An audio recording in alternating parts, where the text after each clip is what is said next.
Amém. Glória a Deus. Queridos, que a paz seja convosco. Nós continuamos com o tema chamado Não Temas. Sabe, queridos, desde a queda de Adão, o que nós vemos na raça humana é um ser humano guiado pelo medo. Nós vemos isso, medo de tudo, medo do amanhã, medo de ficar pobre, medo de ficar doente gritando na cama, um monte de medos que vem como efeito da queda. E o problema de Adão não é só resolver o medo, mas o medo veio porque ele desobedeceu a Deus. O medo é uma desobediência a Deus, porque nós temos o poder de escolher não ceder ao medo. Pastor, isso é impossível.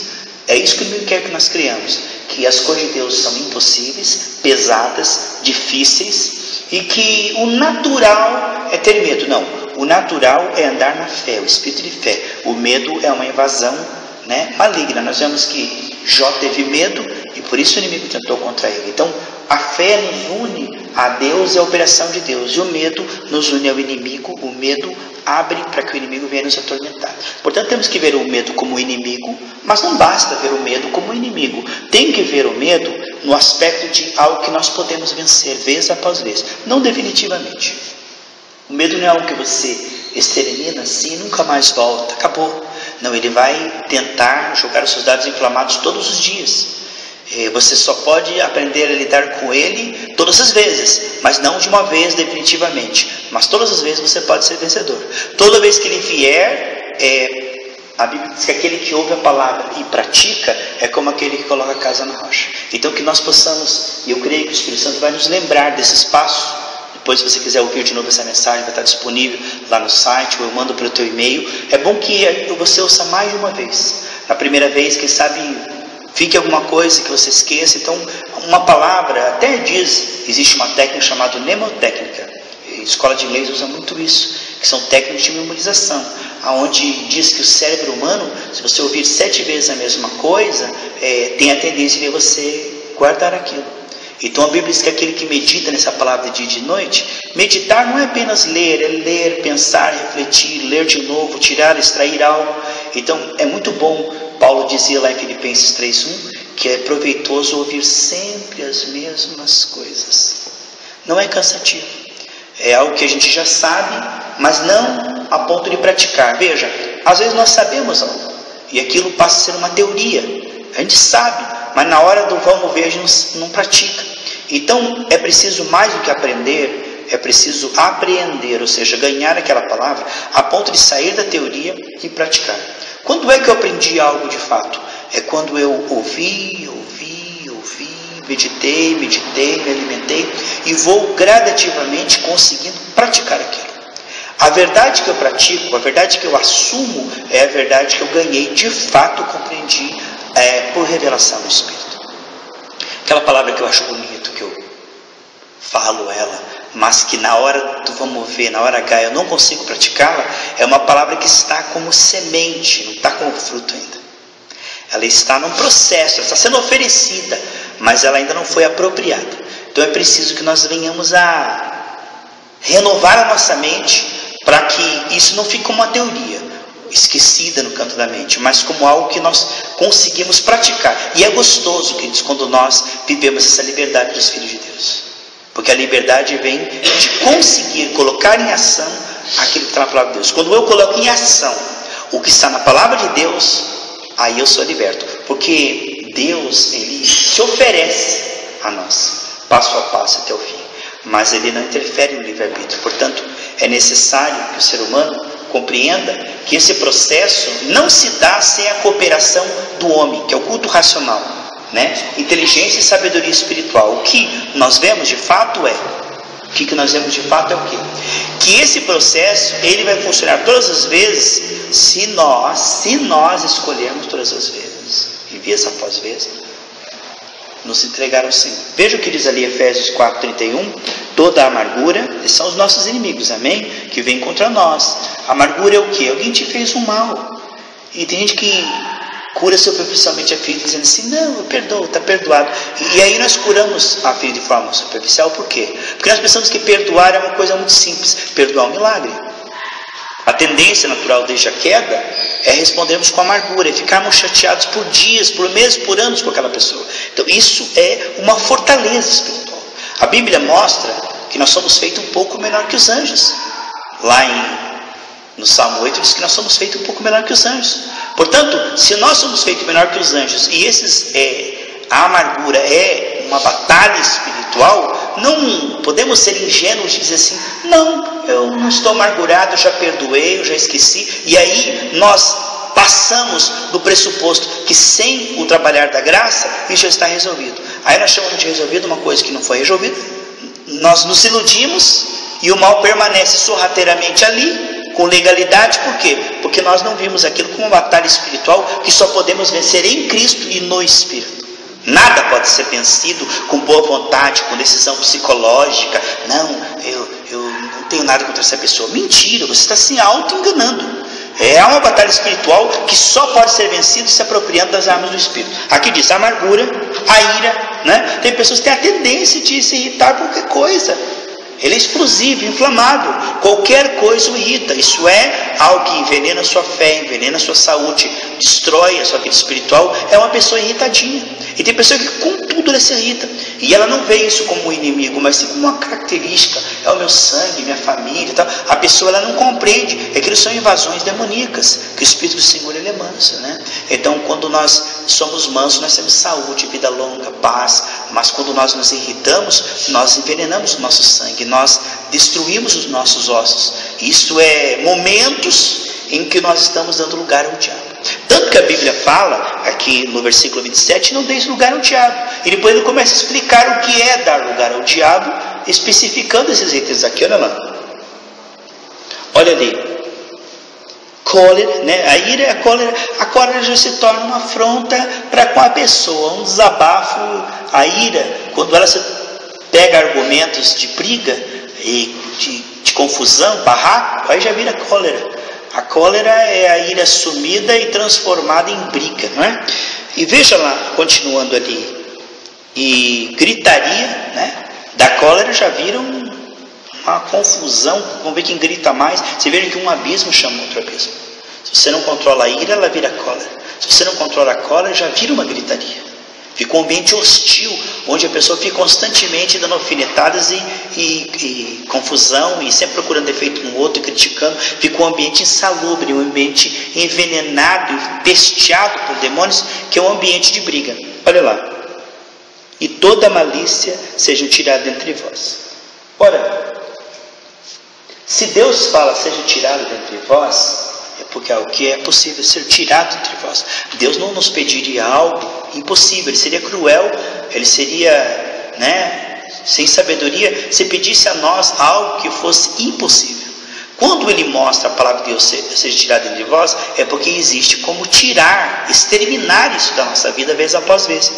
Agora, o importante, amados, é nós sermos colocados diante de uma palavra de ensino, porque depois lemos o versículo esse, Pai, em cima da nossa cabeça um ponto de interrogação, dizendo assim, mas como? Porque muitos pregadores dizem o que você tem que fazer, o que você tem que fazer, o que você tem que fazer, mas não dizem como. Aí fica a pessoa convencida que ela tem que fazer aquilo, a certo ponto até mesmo complexada porque não consegue fazer aquilo, e ninguém lhe diz como. Então, a melhor maneira de nós entendermos um versículo é outro versículo. Porque o que a palavra de Deus pede para nós é oferecido no Espírito. Portanto, esses recursos, eles estão disponíveis, mas não são jogados na nossa cabeça. Eles têm que ser tomados, eles têm que ser recebidos e eles têm que ser colocados em ação por nós. Muitas vezes nós pensamos que Deus é que vai ensinar o diabo. Ele diz para nós fazermos isso. Então nós precisamos compreender que a vida espiritual é uma parceria, onde Deus é onipotente, Ele não precisa de nós, mas Ele escolheu agir em nós e através de nós, confirmando a nossa fé, diz Marcos 16:20. Então Deus ele não age no nosso lugar, Ele age conosco e através de nós e confirma a nossa fé. Então Ele estimula a nossa fé, alimenta a nossa fé e depois confirma a nossa fé.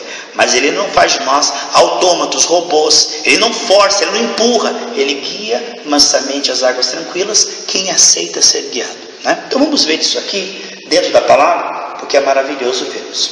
Romanos 6,16. Temos que compreender as características do Espírito. Nós precisamos compreender as características do Espírito para discernir aquilo que não é o Espírito. De forma que quando você percebe em você um pensamento, um sentimento, Romanos 6,16.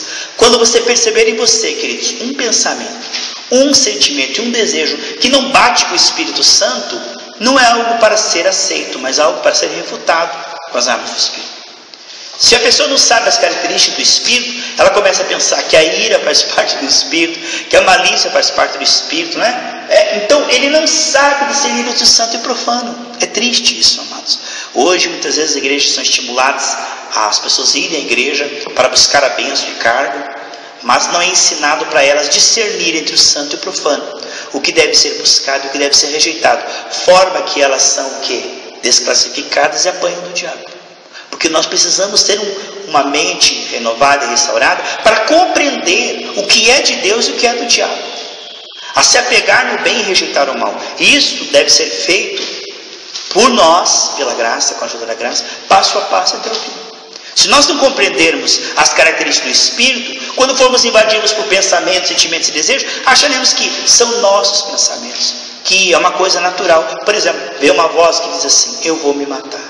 É claro que o diabo diz assim: se mate, porque se diz: sai Satanás, espírito, Exu trancarrua, sai daqui, espírito de morte. Uma voz vem, não, uma voz vem assim, tenebrosa: se mate. É o diabo. Não, ele vem na primeira pessoa, usando a tua voz, dizendo: eu vou me matar, para você pensar que é um pensamento teu. Mas você não quer se matar. Peraí, mas eu não quero me matar, está vendo? Então o diabo, ele fala a primeira pessoa: eu estou morrendo, eu estou ficando doente, eu estou ficando endividado, eu acho que eu estou arruinado. Ele faz você pensar que esse pensamento é teu, quando a Bíblia mostra que nós temos a mente de Cristo, que esses pensamentos de incredulidade não são nossos, são setas que o inimigo lança.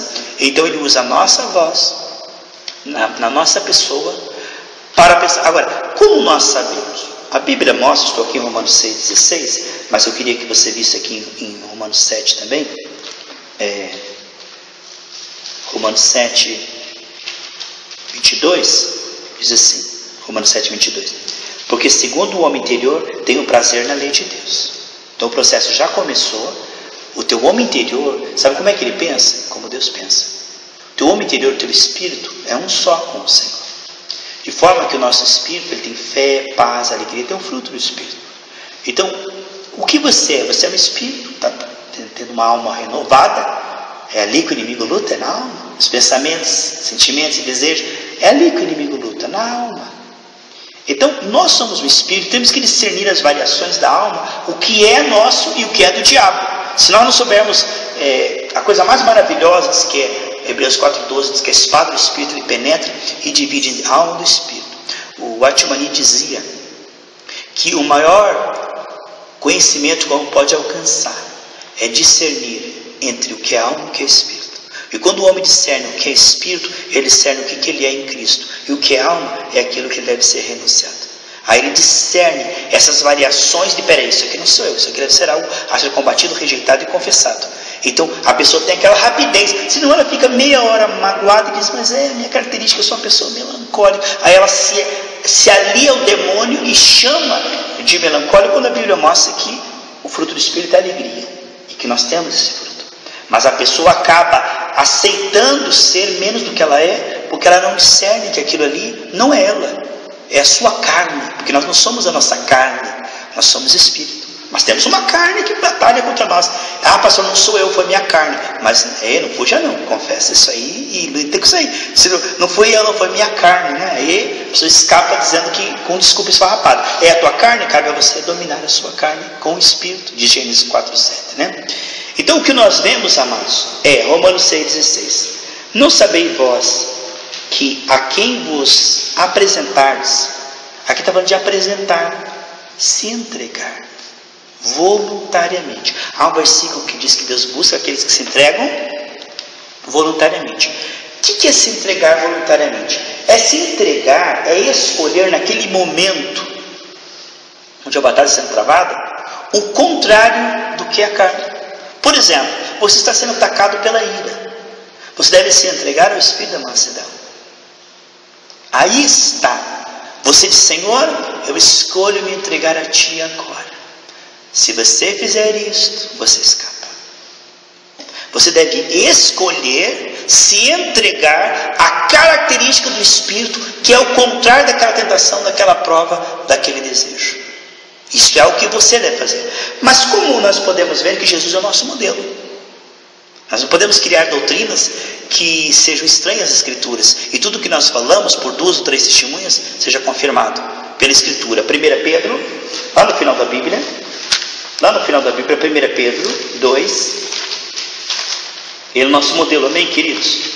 1 Pedro 2, 23. A palavra está muito boa nessa manhã, amém, irmãos? Uma palavra bem maravilhosa mesmo. 1 Pedro 2, 23. Fala de Jesus aqui, ó. O qual, quando o injuriavam, não injuriava, e quando padecia, não ameaçava, mas, olha lá, irmã Rosana, entregava-se a Deus, né? Aquele que julgava retamente. Quando Jesus ele era atacado pelas trevas, atacado por uma pessoa maligna, por uma situação dolorosa, 1 Pedro 2,23, se quiser anotar, 1 Pedro 2,23, ele se entregava a Deus.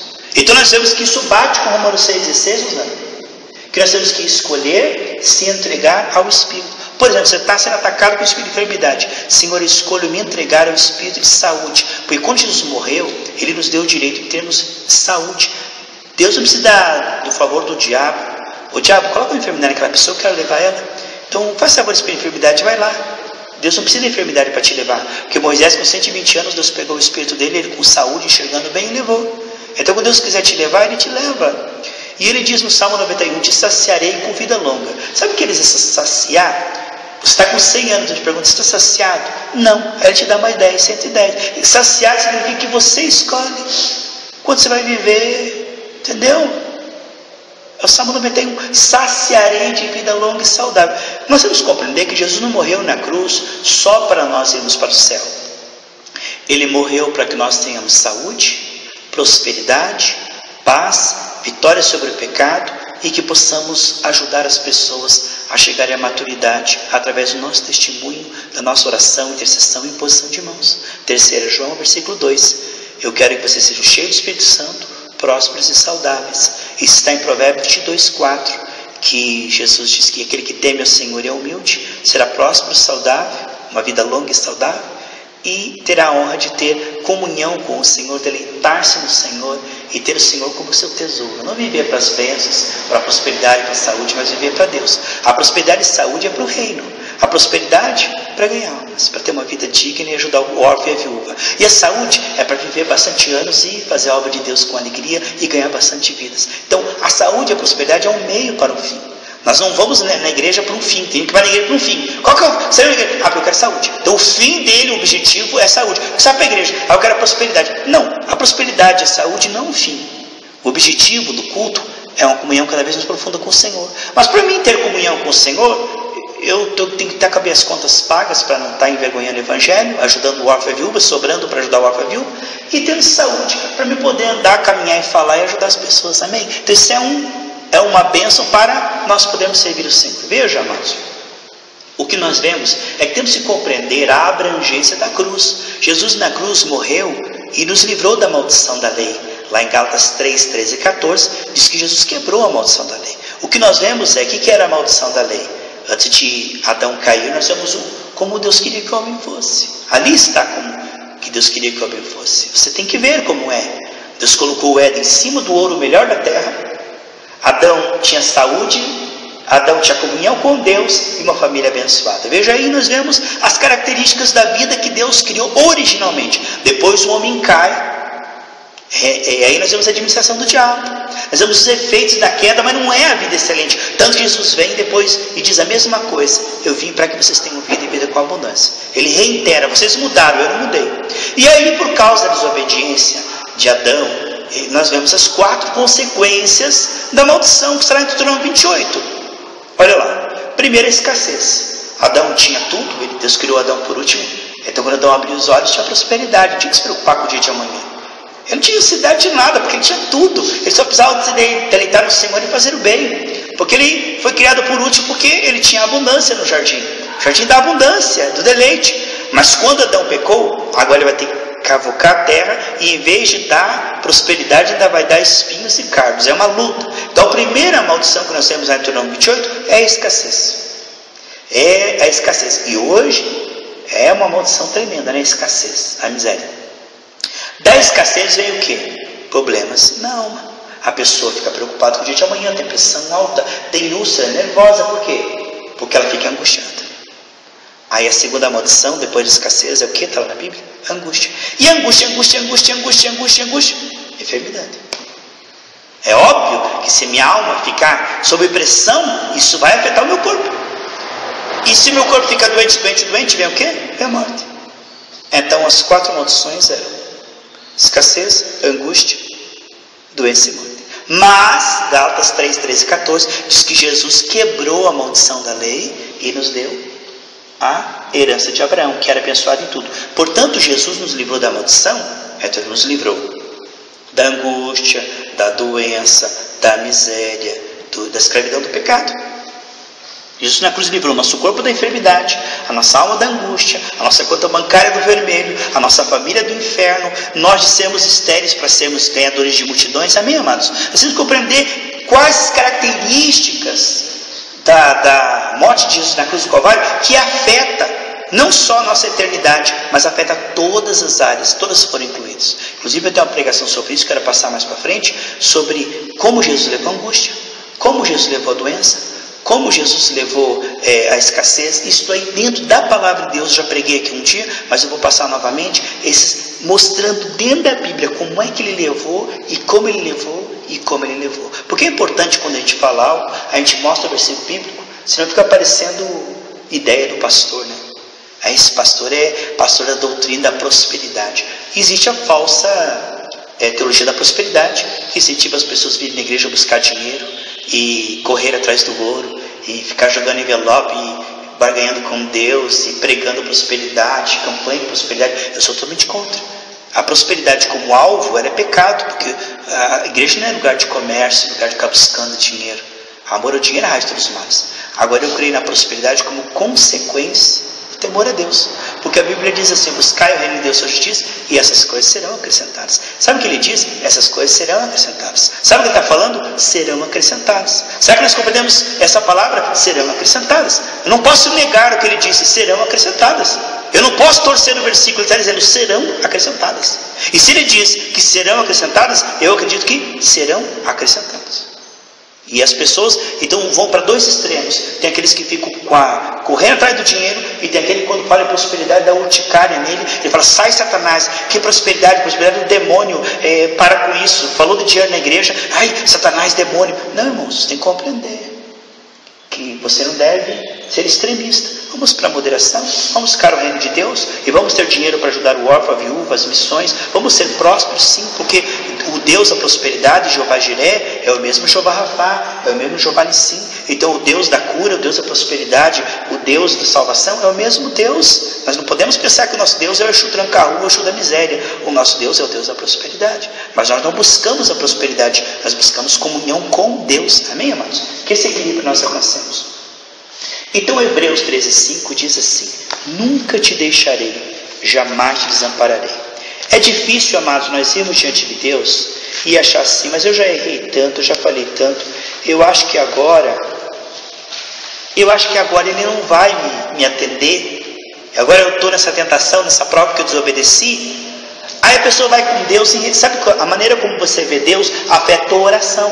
Porque se você vê um Deus tenso, irado, um Deus que não quer te ouvir, a tua oração será uma oração de medo, uma oração meia com dúvida. É importante nós compreendermos que Deus sempre está acessível e sempre está disposto a perdoar e ouvir nós de novo, e sempre está disposto a nos atender. E quando nós clamamos, Ele diz: eis-me aqui. Não pense em um Deus distante, um Deus que desistiu de você. Amém, amados? É importante nós compreendermos, quando nós estamos sendo tentados, provados, provocados, no momento de maior fraqueza, Deus está disponível, atento, interessado, sempre. Porque isso vai afetar a maneira que, se eu peço socorro para um Deus surdo, e se eu peço socorro para um Deus que eu tenho que primeiro convencer Ele com jejum de 40 dias, não. Se eu tenho que convencer Ele, foi ideia dele você ter vida abundante. Isso. Tem que ter a renovação da mente para você se convencer de que isso te pertence em Cristo Jesus, que a saúde, Jesus redimiu o teu corpo na cruz do Calvário. A saúde te pertence, tem que lutar por ela e destruir toda a enfermidade, porque a enfermidade não vem de Deus, ela não vem para te ensinar nada. Estou aprendendo que essa enfermidade é uma bênção de Deus. É uma bênção de Deus, ela está aí para te destruir, lute contra ela, veja ela como inimigo, não veja ela como um amigo e abraça, não. Hipócritas, diz que a enfermidade é de Deus, que está ensinando algo, mas a primeira oportunidade que tem de um remédio novo, ou de um médico, corre para lá. Então, se é a bênção de Deus, não lute contra isso, abençoe isso, não tome remédio não, e não vá para o médico não. Se é bênção de Deus, vai aguentando, gritando. Não entendo, essas pessoas hipócritas. Enfermidade é algo a ser destruído, porque quer nos destruir, não quer ensinar nada, ela quer nos destruir. Ela é uma inimiga. Não fica com dó da enfermidade, não. Essa enfermidade. Não tenha dó dela, não. A enfermidade deve ser destruída, deve ser combatida como um mal, não como uma bênção de Deus. Tá bom? Por favor.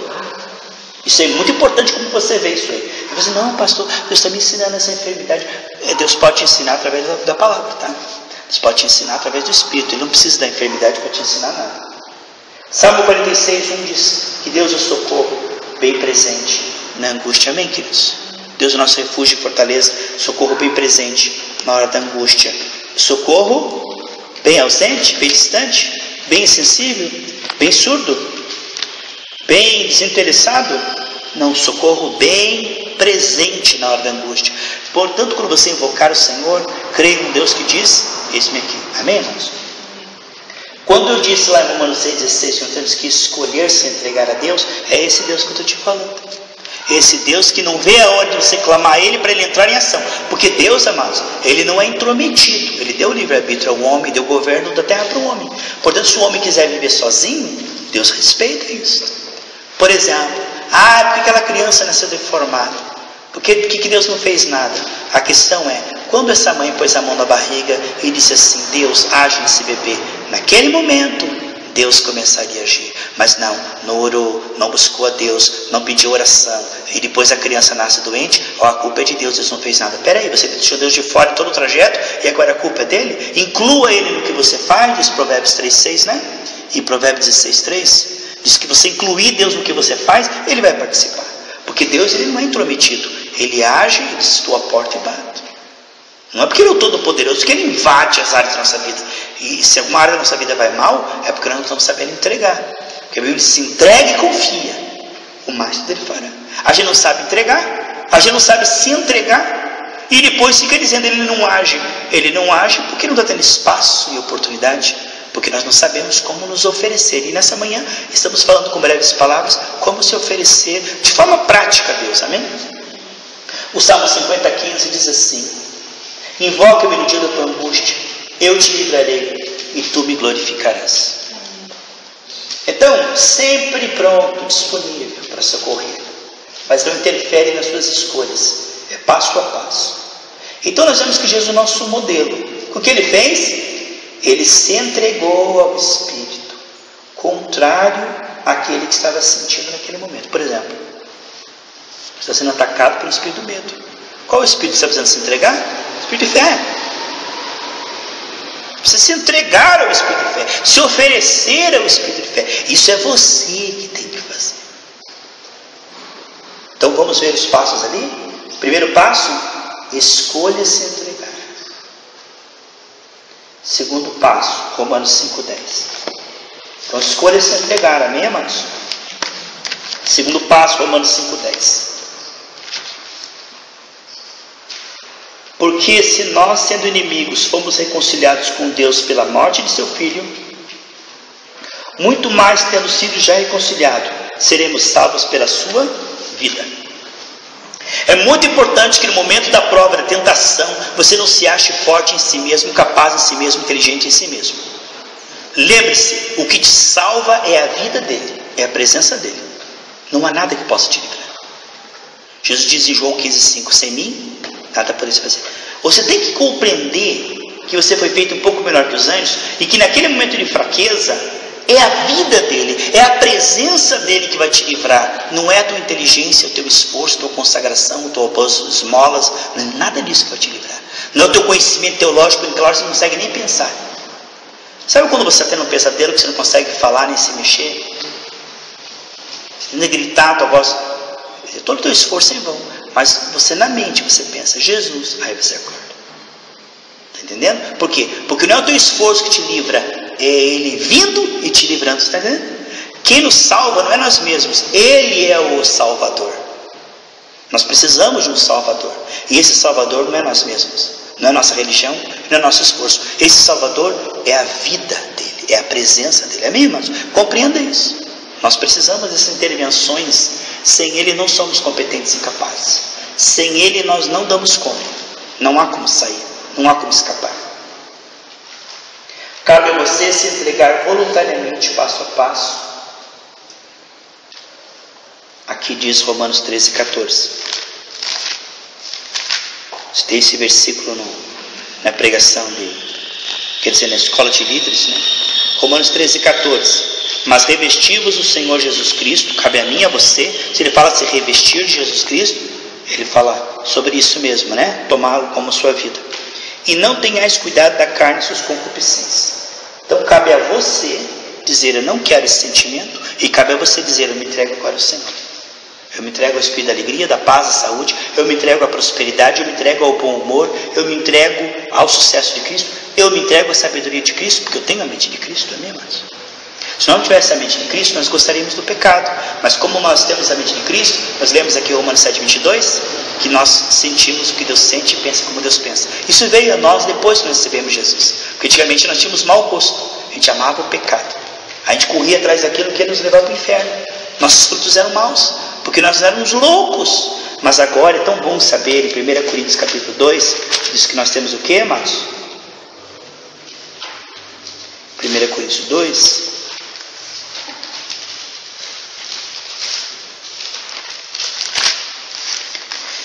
A palavra de Deus mostra aqui, ó. 1 Coríntios 2,16. Nós temos a mente de Cristo. Está sempre disponível, tá certo? Mas tem a mente da carne também, tá? A carne dizendo que você é feio e Jesus dizendo que você é lindo. A carne dizendo que você é pobre e a mente de Cristo dizendo que você é próspero. A carne dizendo que você está doente, cada vez piorando, e a Bíblia dizendo que Jesus na cruz já te sarou. E nem um pregador foi pedir oração para outra missionária. E ela falou, fale a verdade. Ele falou assim, olha, meu pai teve esse problema e morreu, meu avô teve esse problema e morreu, e eu tenho um coração fraco, e meu coração médico falou que está muito fraco, e eu estou morrendo. Aí ela falou assim, fale a verdade. Ele falou assim, meu avô teve problema de coração e morreu, meu pai teve problema de coração e morreu, e eu estou com um coração fraco, já falei, e estou morrendo, estou querendo que o Senhor ore por mim. Ela falou, eu já te falei, você não vai me falar a verdade? Aí ele falou, o meu avô, ela pegou e deu um tapa na cara dele, assim, falou, escute, acorda! Fale a verdade, pelas suas pisaduras eu fui sarado. Você está falando o fato, mas não está falando a verdade. O fato é que teu corpo está doente, mas a verdade é que você já está curado. E a verdade, ela é soberana ao fato. E quando você confessa a verdade, semeia a verdade é a luz que derrama sobre o fato e muda o fato, amém? Tudo é mudado. Deus olha para as trevas e diz, haja luz, e então o fato muda, porque a fé colocada em ação muda o fato. Todos os fatos são o mundo que jaz no maligno, efeitos da queda. Mas a fé, como diz 1 João 5, 3 e 4, esta é a vitória que vence o mundo, a nossa fé. Mas não uma fé que eu penso, é uma fé que eu creio e que eu falo. Porque Romanos 10, 9 e 10 diz que o teu coração crê. Você tem que estar alimentando a fé, senão você não consegue crer. E com a tua boca você falar, acontece. Não basta falar se você não está alimentando e não crê. E não basta crer e ficar calado. Assim, você tem que falar. Tem que ter os dois. Porque Marcos 11, 23 e 24 diz assim, se com o teu coração você crer e falar para aquela montanha, ela sai. E diz lá em Marcos 11, 23 e 24, uma vez crer e fala 3 vezes falar. Porque o que é falar? É assumir o que você crer, é semear o que você crer, é manifestar o que você crer. Se você ver lá Marcos 11, 23 e 24, fala uma vez crer e 3 vezes falar. Veja como falar a tua fé é mais importante do que propriamente só crer, né? Marcos 11, 23 e 24. Porque em verdade vos digo que qualquer que disser, primeiro lá, né? Disser? Ergue-te ao mar e não duvidar no seu coração, mas crer, uma vez crer, fará aquilo que diz, fará aquilo que diz, segundo disser, né? Terceiro, e tudo que disser será feito, terceiro disser. Tem gente que tem uma fé teórica, mas na hora de falar, eu sou próspero, eu sou saudável, eu sou cheio do Espírito Santo. Ah, pastor, isso é pensamento positivo, isso é nova era. Não, isso é a palavra de Deus. Deus agia assim. Jesus dizia, ele nunca orava por enfermos, né? Jesus falava a cura, ele falava assim, levante, enxergue, está livre da tua enfermidade. Ele falava com a enfermidade. Então muitas pessoas não falam com a enfermidade. Eu vou falar com a enfermidade, eu vou pensar que eu estou louco. Não, fale com o cigarro. Ô cigarro, você não tem domínio sobre mim, eu tenho nojo de você. Fale com a tua enfermidade, fala com a tua conta bancária, dinheiro, venha para minha conta bancária, essa conta está paga. Você tem que falar com o teu problema, porque quando você fala, você está manifestando a sua fé. Porque Deus, essa é a fé do tipo de Deus. É a fé que crê com o coração e que fala com a boca. Aí se é nova era, não, leia os evangelhos, Jesus fazia isso. Ele cria e falava, cria e falava, cria e falava. Agora eles dizem, não, isso aí, porque eles estão contra a fé prática, né? Aí como é chamar isso aí de doutrina de homens, de gnose, pensamento positivo? Mentira! Crer no coração e falar com a boca é de Deus. É claro que a nova era imita isso. Só que a nova era é o seguinte, ele fala para que aquilo aconteça. E nós falamos porque olhamos para a cruz, isso já aconteceu. Lá na cruz Jesus levou a enfermidade. Você não ora pela enfermidade para desaparecer, para que a saúde venha. Você ora porque a saúde já está disponibilizada na cruz do Calvário e a doença tem que sair porque ela já foi tirada na cruz do Calvário. Amém? É uma guerra já vencida. Você não luta para vencer, você luta porque você já é mais que vencedor. Diz que tinha o pastor Andrew Oma, que o filho dele estava doente, e ele orava, Senhor, cura meu filho. Senhor, por que você não cura meu filho? O filho cada vez pior. Meu Deus, cura meu filho. Meu Deus, o Senhor não está tendo pena do meu filho. Olha meu filho, sou pregador. Aí Deus falou para ele, ele orou, jejuou. Meu Deus, por que você não cura meu filho? Deus disse assim, porque você está orando para mim curar. Você não está orando porque eu já curei. Porque na Bíblia diz que eu já curei. Você tem que orar e ir para cima da doença, como quem já foi ouvido. Porque a fé, eu falei aqui na manhã de domingo, que a fé é você falar como se aquilo já tivesse acontecido. A fé não é você falar para que aquilo aconteça. Isso é esperança. Fé é dizer, é chamar a existência as coisas como são, como já fosse. Jesus, ele fala como se aquilo já tivesse acontecido. Efésios 6, muito importante esses versículos também. Efésios 6, do 12. Porque não temos que lutar contra carne e sangue. São demônios que estão lutando contra a tua saúde, as tuas finanças, a tua família, a tua vida espiritual, a tua comunhão com Deus, tá? São demônios. Porque não temos que lutar contra carne e sangue, mas sim contra principados, contra potestades que usam as pessoas para nos ofender, nos maltratar com sensualidade, né? É o diabo que está por trás disso. Contra os príncipes das trevas desse século, contra as hostes espirituais da maldade em lugares celestiais. Portanto, ele diz, já que é uma batalha espiritual, você não pode vencer com armas humanas, tem que tomar as armas espirituais. Aí ele diz assim, ele não está dizendo que isso será dado de uma vez por todas, isso tem que ser tomado. E que eu falei primeiramente, missionária Ana Maria, de nós nos entregarmos. Isso é uma parte nossa. Se vós estiverdes em mim, e as minhas palavras estiverem em vós. Veja, eu me escondo em Deus e tomo Deus como minha força. Veja como tem um ativo e um passivo aí, está vendo? Que nós somos salvos pelo nosso relacionamento com o Senhor, sabia?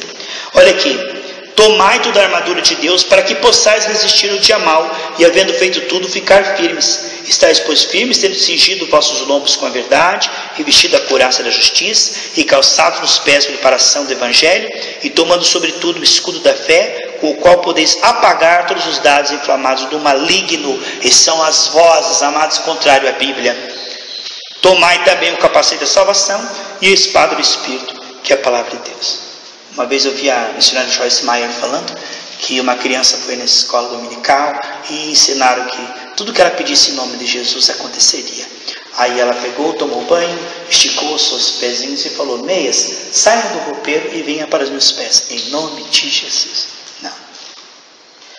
Você nunca vai ver uma meia pulando no roupeiro nos teus pés. É você que pega a meia e põe nos seus pés. Aqui descalçando, vestindo, tomando. Isso não vem sobre você, não cai na sua cabeça na hora que você precisa. Você voluntariamente escolhe e toma isso. Se você não toma, não te é enfiado goela dentro. Então o que eu falei primeiramente, quando você é atacado pelo espírito da impureza, Senhor, eu me entrego ao espírito da pureza.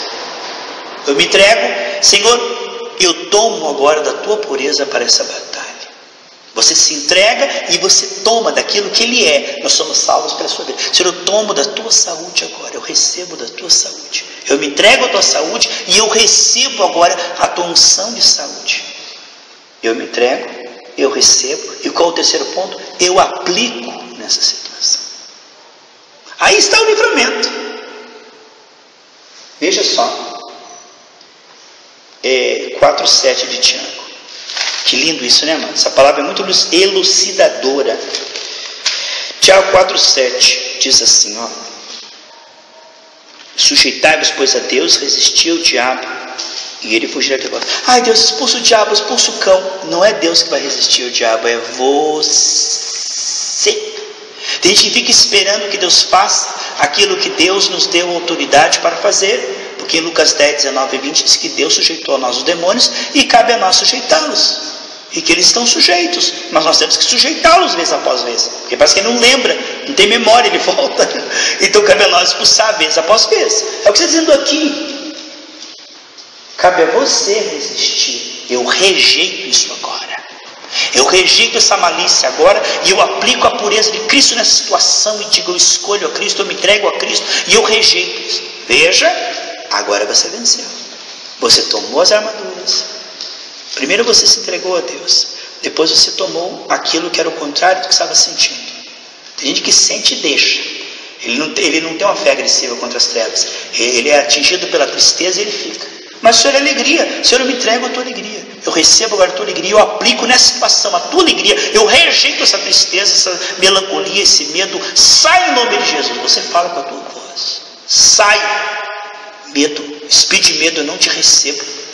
Eu rejeito você. Aqui está a vitória do cristão. De uma fé agressiva contra as trevas, aplicando essa fé de maneira prática naquela situação específica. E se vier 50 vezes aquele pensamento, 50 vezes bombardeia aquilo ali. Todas as vezes que a paz sair, você se volta ao Senhor, se entrega ao Senhor de novo. Toma novamente o que Ele te oferece e aplica naquela situação e resiste àquela situação. Aí está. Aquela conta já foi paga, Pai, em nome de Jesus. Aí mas está telefonando aí, está indo para a SPC. Pai, eu me entrego ao Senhor. O Senhor é o Deus, Jeová Jireh, o Deus da prosperidade, eu me entrego a Ti, a Tua provisão. Eu recebo a Tua provisão agora, e eu aplico a Tua provisão na situação, e digo, miséria, sai da minha vida, sai conta atrasada, sai, você quer envergonhar o meu testemunho, sai, tranca a rua, sai tudo mal. Pai, se eu fiz algum pecado, me perdoe, se eu dei uma brecha, se eu comprei o que não devia ter comprado, me dá sabedoria, Senhor, me dá administração, Pai, mas eu rejeito isso. Aí está a fé dos filhos de Deus, a fé que vence o mundo. Esta é a fé. É a fé que crê com o coração, que confessa com a boca. É a fé que se entrega, é a fé que recebe, é a fé que manifesta. Faça isso para você ver durante o seu dia como você vai vencer um a um os seus gigantes. Porque a arma está na tua mão. Cabe a você usar agora a espada do Espírito. Deus te dá vitória sobre todas as lutas. Tanto que Ele disse que nos dá vitória em tudo. Lá em 1 Coríntios 15, 56, 58, fala que Ele nos dá vitória em tudo. E lá em 2 Coríntios 2,14, Ele diz que Ele nos guia em triunfo, quando? De vez em quando? Ele diz que nos guia em triunfo sempre. 2 Coríntios 2,14 diz que Deus nos guia em triunfo sempre. Quer dizer, Ele nos guia em derrota, em vexame, Ele nos guia em vitória. Sabe como é que Deus nos guia? Ele nos guia em triunfo. Quando? Sempre. Então, a Bíblia diz no Salmo 34, 19, muitas são as aflições dos justos. Quem que é justo? Quem crê em Jesus, se esconde debaixo do sangue de Jesus, confessa os pecados e crê no perdão dos pecados e no poder do Espírito Santo para ter nojo do pecado. Isso é um justo. Então nós precisamos compreender, queridos, que Deus nos guia em triunfo sempre. Não precisamos perder. Cada batalha que nós estamos passando já foi vencida na cruz do Calvário. Jesus já venceu por você, Ele já foi na tua frente e já venceu. Aqui 2 Coríntios 2,14 diz que Deus nos guia em triunfo sempre. Portanto, o que você deve esperar? Que Ele te guie em triunfo sempre. Isso é a característica de Deus. Se você perde, é porque você não está deixando Ele te guiar, porque o jeitão dele guiar você é que você vai em tudo bem, obrigado. Cada vez melhor, de glória em glória, de fé em fé. Esse é o jeito que Deus guia a tua saúde, as tuas finanças, a tua família, a tua vida espiritual. De vento em popa, porque Deus ele age assim. Agora é fácil assim, automático? Não, é uma guerra, é um processo, é gradativo. Enquanto você adora a Deus e teme a Deus e alimenta a sua fé, você vai vendo que a tua fé vai ficando forte e você vai aplicando naquilo que deve ser destruído, combatido, e vai adorando a Deus pelas vitórias. Amém? Guarda essa palavra no teu coração e diga: Deus, eu quero ser assim, aquele que ouve e pratica, Porque Mateus 7,24 diz que aquele que ouve e pratica é como aquele que constrói a casa na rocha, e tudo que fizer prosperará. Então pense bem que isso que você ouviu não é para você concordar, achar bonito. Só vai funcionar se você aplicar isso aí nas circunstâncias do teu dia a dia, no teu cotidiano. Em nome de Jesus, que Deus te abençoe e que essa palavra fique em teu coração e frutifique. Dê muito fruto mesmo para a glória de Deus. Em nome de Jesus.